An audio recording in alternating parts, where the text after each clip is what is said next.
Milwaukee versus a Honda crank bolt. Let's get to it.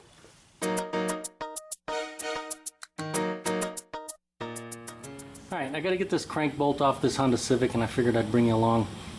These things can be on there pretty tight sometimes. This vehicle overheated pretty good, and I have no idea when the last time this thing was removed. So now you know what I know. Let's see if we can get it off. We're gonna need a 17mm socket for this one. So I'm using a Sunex 17mm impact socket and the big old Milwaukee 1/2" impact wrench. We'll see if this thing can take it off.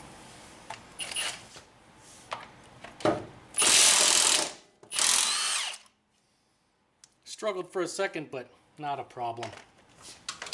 Well, Milwaukee for the win again. And as always, if the video helped you out or you liked it, make sure to give it a thumbs up. Thanks for watching.